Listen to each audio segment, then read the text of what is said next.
Avec l'histoire de Job, ok? On va finir avec ce que nous avons commencé. On a déjà vu deux autres études en parlant de Job, un homme qui a beaucoup souffert, n'est-ce pas?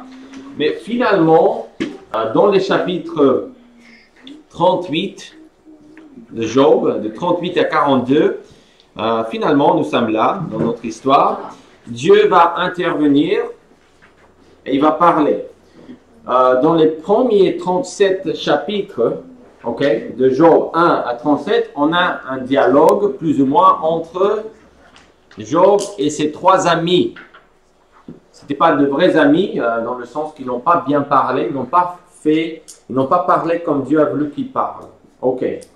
À la fin, on a, les derniers, avant 38 à 42, on a son ami, un quatrième ami qui arrive, Elihu, le plus jeune hein, aussi, qui va parler, et cette fois-ci, il va parler d'un point de vue biblique, il va parler de la part de Dieu, et le message qu'il apporte à Job, juste avant que Dieu va parler, il apporte un message, et c'est un bon message. Il essaye de vraiment de mettre Job à sa place correctement, et on voit qu'il le dit correctement. Ses amis n'ont pas bien parlé, ils avaient des croyances, un point de vue qui n'était pas exactement celle de Dieu, celui de Dieu. Mais ici, finalement, on a Dieu qui intervient, il rompt le silence en s'adressant à Job. Donc, finalement, Job, il a ce qu'il désire avoir. Dieu, où est-ce que tu es?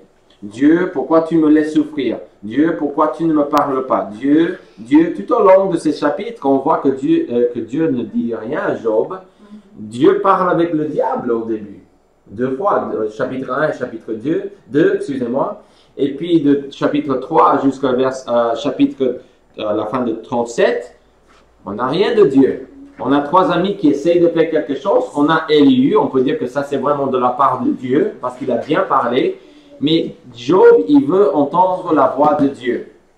Il veut entendre la voix de Dieu. Et en chapitre 38, on voit l'Éternel répondit à Job du milieu de la tempête et dit, bon, Dieu, finalement, il va parler avec Job. Aussi, il faut comprendre, Wiersbe, un auteur chrétien, dit ceci, il signale que Job était sûr que ces discours avaient été remplis de sagesse et de connaissance. Mais la première question de Dieu mit fin à cette illusion. Dieu, en fait, il demande, quand il commence à parler avec Job en chapitre 38, en fait, il commence à envoyer beaucoup de questions à Job, il commence à poser plein de questions, et il commence à lui demander des choses. Et la première question, qui est celui qui obscurcit mes desseins par des discours sans intelligence? Job 38, verset 2, vous le voyez là devant vous. Il ajoute que Job pensait qu'il connaissait Dieu, mais il ne réalisait pas à quel point il ne connaissait pas Dieu. Job n'est jamais reproché pour sa colère, il n'est jamais reproché pour un péché, pour manque d'intégrité, jamais dans le texte. Mais on commence à voir ici quand Elihu parle avec lui, on a vu ça la semaine dernière ou il y a quelques semaines. Maintenant, quand Dieu commence à parler, il dit, qui est celui qui obscurcit mes desseins? Qui est celui qui est plus intelligent que moi? Qui est celui qui peut contourner les choses que moi je mets en place? Ça, c'est la première chose qu'il dit à Job. Job, il souffre, ok? Nous, du point de vue humain, on verrait quelqu'un comme Job et on ne dirait pas une chose pareille. Si on a quelqu'un ici parmi nous qui souffre beaucoup, et cette personne est là, et cette personne dit, bah, pourquoi Dieu me fait ça? Et il devrait me dire, si Dieu est le juge de toute la terre, moi j'aimerais bien présenter mon cas devant lui, j'aimerais bien lui expliquer pourquoi tout ce qui m'arrive n'est pas correct, etc. Job, il parle comme ça. Et comment est-ce que Dieu va répondre tout de suite avec la vérité? Job, tu ne me connais pas. Tu ne sais pas. Moi, je suis en train de te montrer quelque chose, mais tu ne sais pas ce que je suis en train de faire. Et c'est ce qu'il dit dans le verset. Il ajoute que Job pensait qu'il connaissait Dieu, mais ils ne réalisaient pas à quel point ils ne le connaissaient pas. Alors, la connaissance de notre propre ignorance est le premier pas vers la vraie sagesse. Ça, c'est Wiersbe encore qui dit ça. C'est-à-dire que quand je réalise que je ne suis pas Dieu, c'est à ce moment-là que je peux commencer à m'approcher de Dieu. Quand vous avez de l'orgueil dans votre vie, dans votre point de vue, et on a tous ce péché, ça fait partie de notre nature. Quand on a ça, l'orgueil, ça nous empêche vraiment de connaître Dieu. Ça nous empêche de vraiment savoir ce que Dieu veut que nous fassions. Alors, nous allons voir ce matin l'importance d'être humble devant Dieu et les autres aussi. L'accent de cette étude sera mis sur les réponses de Job. Nous allons voir comment Job va répondre. Dieu va lui parler 2 fois. Il va parler 1 fois. Job va répondre. Dieu va reprendre avec la même intensité, avec les mêmes idées, même vérité. Il va continuer à dire, Job, tu as besoin de reconnaître que tu es un pécheur. Concernant l'orgueil, que moi, je n'ai pas à m'expliquer devant toi. Alors, il va encore parler une 2e fois. Et à la fin de cette 2e fois que Dieu parle, Job va se repentir à 100%. Il va s'humilier devant Dieu. Mais nous allons étudier ses réponses ce matin, pendant les quelques minutes qui nous restent, pour voir exactement ce que Job fait et ce qu'il n'a pas fait. Alors, Dieu répond à Job.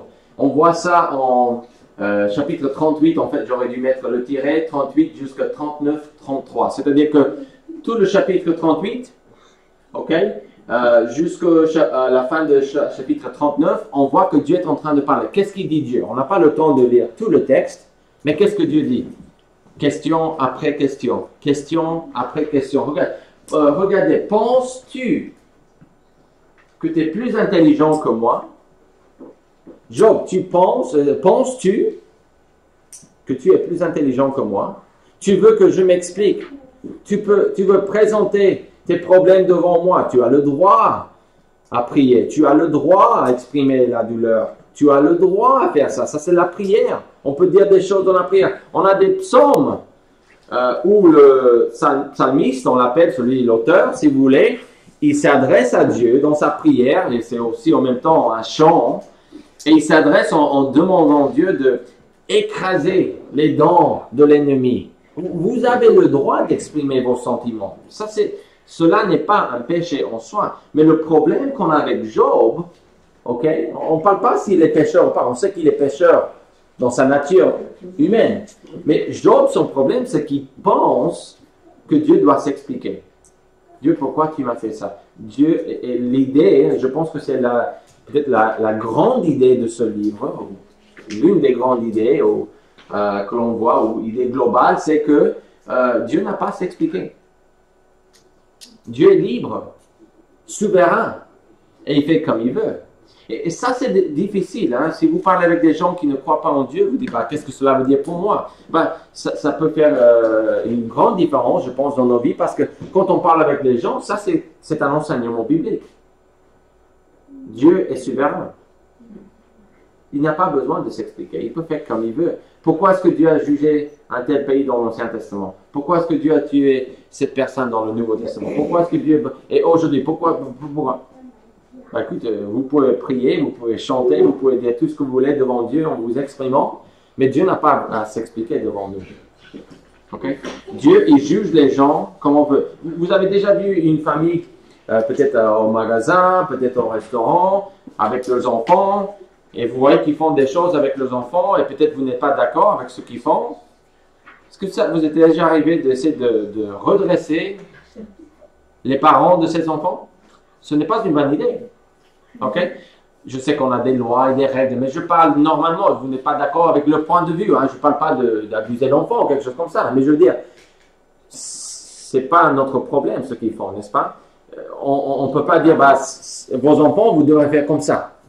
Encore, en tant que pasteur, on peut donner des conseils bibliques. Ça, c'est complètement ce qu'on doit faire. Mais je vais dire, Dieu, il nous a créés. Il est le roi de l'univers. Il a tout créé. Il peut choisir ce qu'il veut faire avec. Soit vous croyez que Dieu est bon, qu'il est juste, soit vous ne croyez pas. Mais cela ne change rien en fait, comme Job est en train de voir ici dans ces chapitres. Oh, Dieu, il va pas.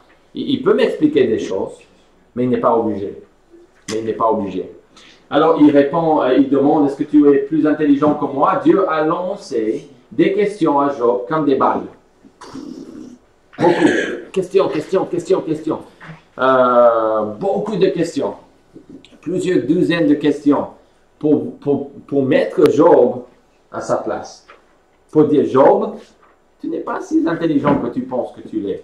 Et je vais te montrer quelque chose de moi. Et Job, il va prendre davantage de Dieu avec toute cette expérience. Et ça, c'est la bonne chose.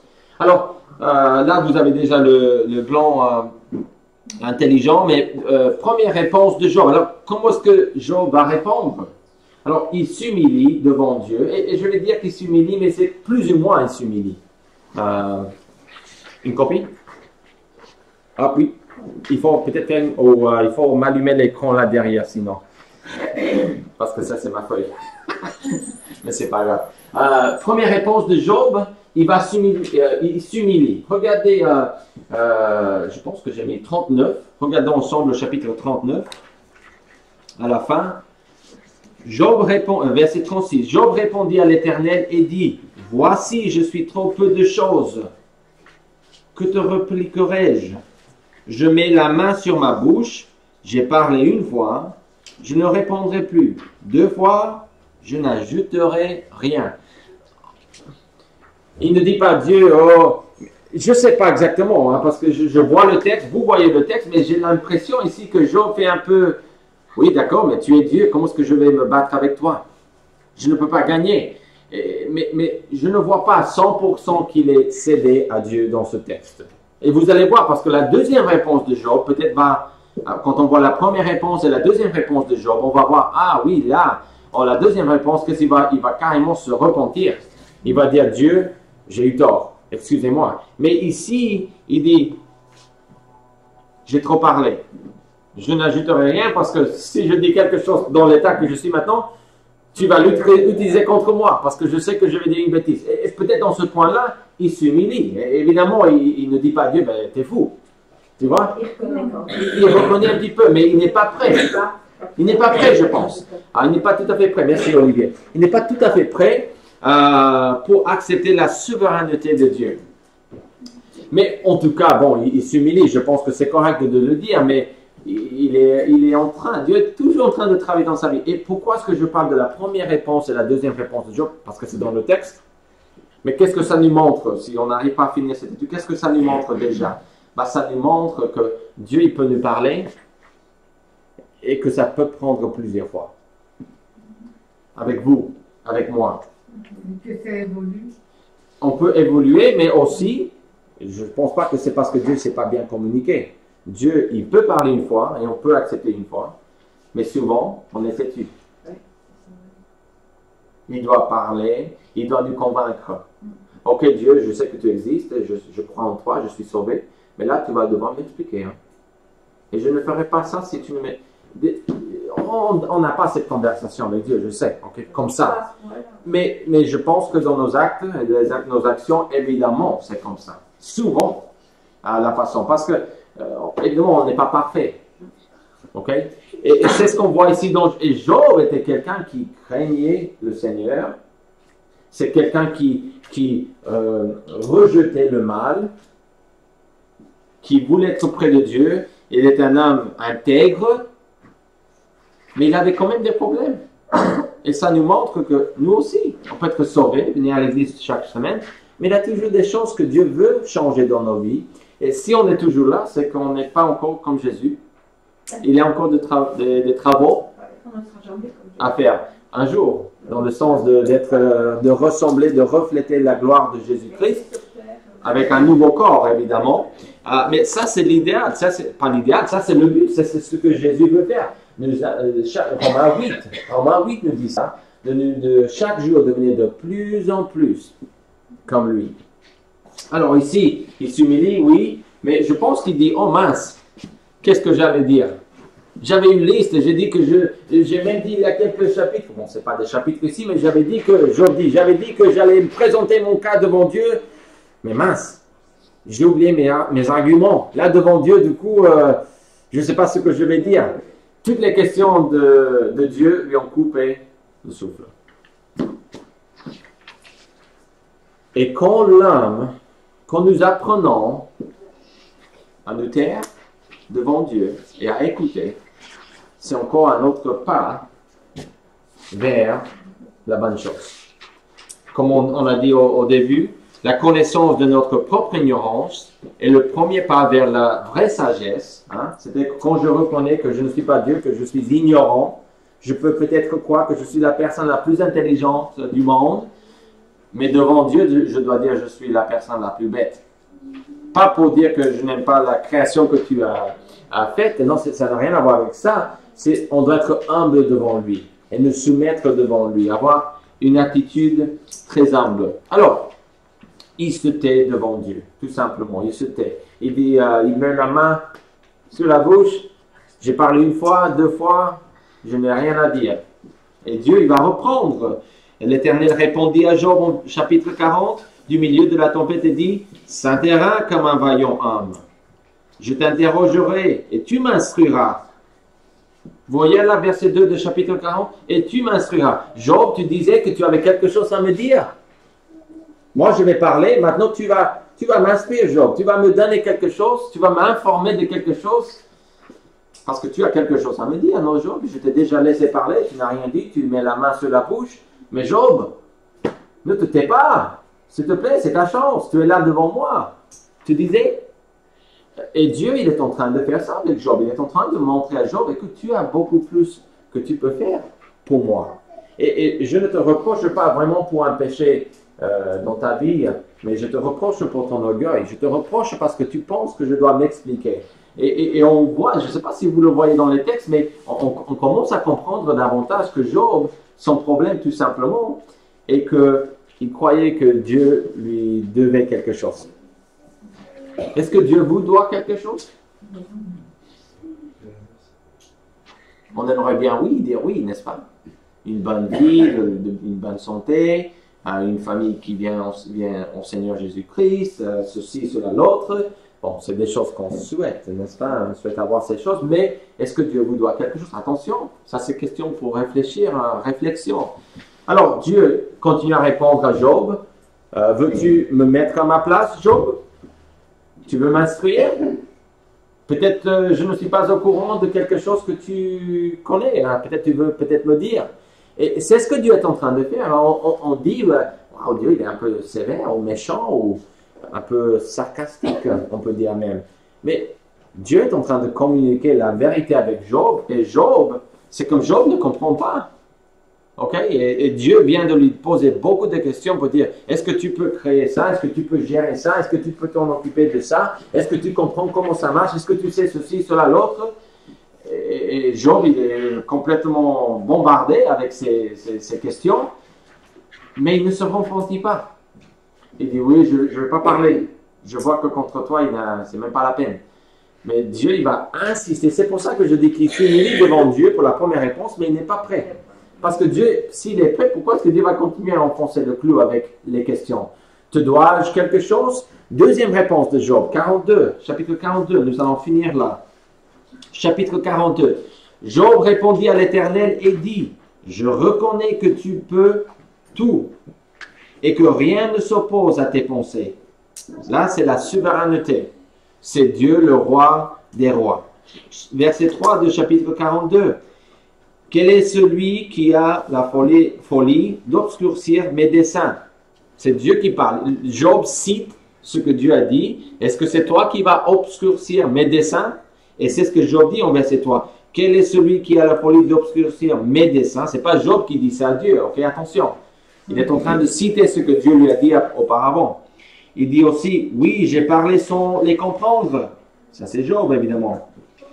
De merveilles qui me dépassent et que je ne conçois pas. Verset 4.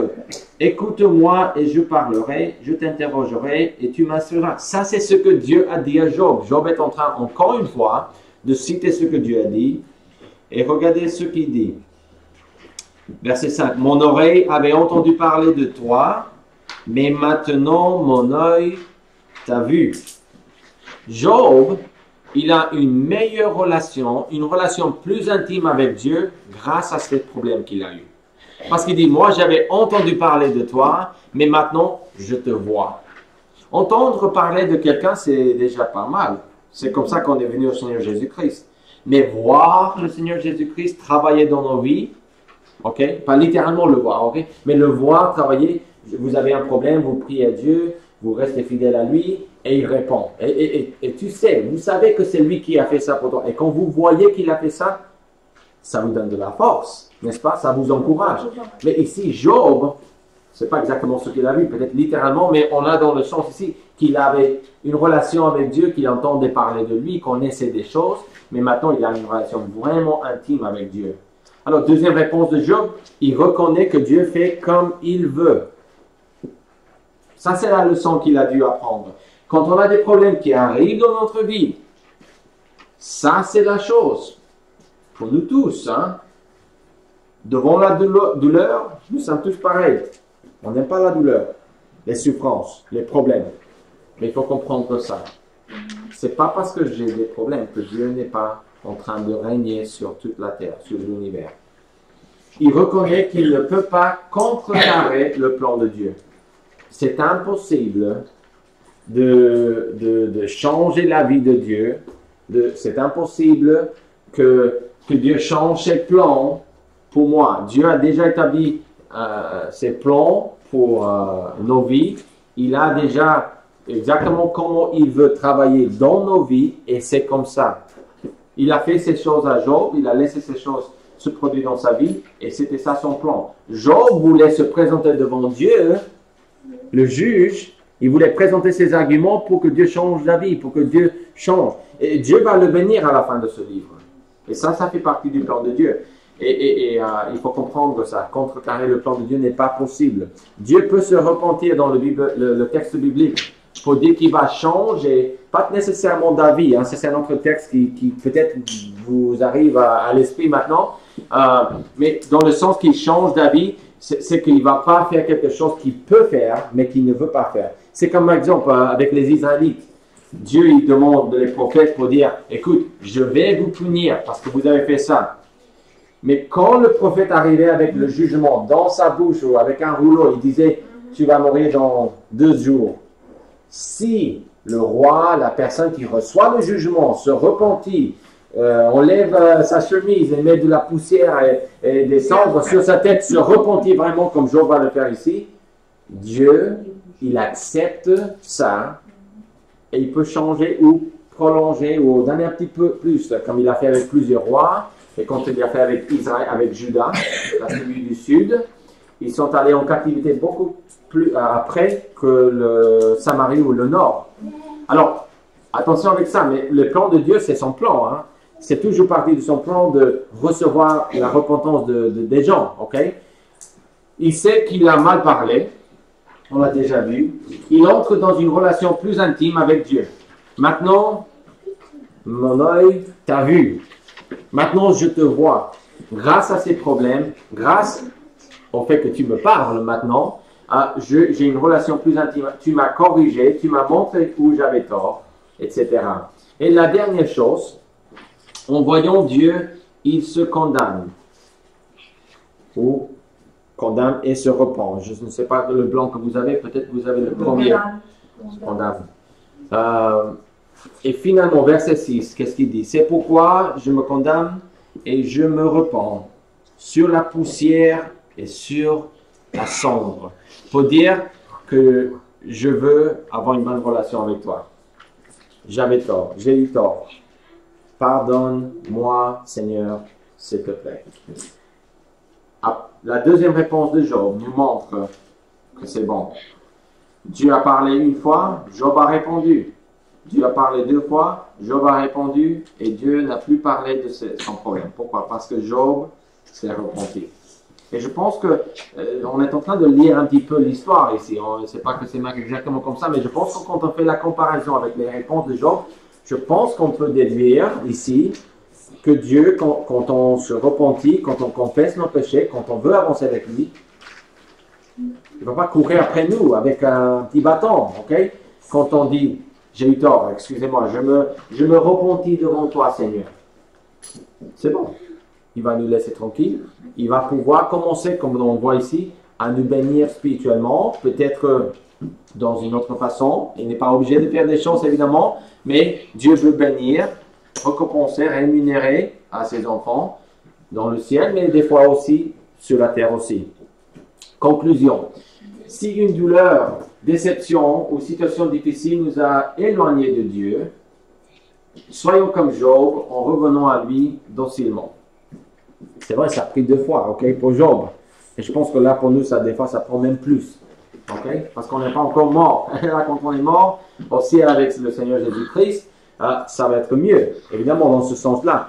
Mais il faut revenir au Seigneur Jésus-Christ tous les jours, docilement, de bon cœur. Ok, ça c'est l'étude, les grandes étapes de Job, c'est fini. On va avancer avec d'autres thèmes les semaines qui suivent. Et nous allons faire une petite pause ce matin. Et puis, on va reprendre le message dans 2-3 minutes, si ça va. On va faire une prière. Père Céleste, merci beaucoup pour le livre de Job. Merci beaucoup pour les choses que nous voyons dans ce livre. Merci beaucoup, Seigneur, que dans ta parole, tu nous donnes des instructions. Tu nous donnes des choses qui peuvent changer nos vies, qui peuvent nous aider, qui peuvent aussi en même temps nous expliquer comment tu veux que nous agissions, Seigneur, dans les problèmes, pendant les bons moments aussi, Seigneur, mais comment vivre pour toi, Seigneur. Merci pour l'exemple de Job.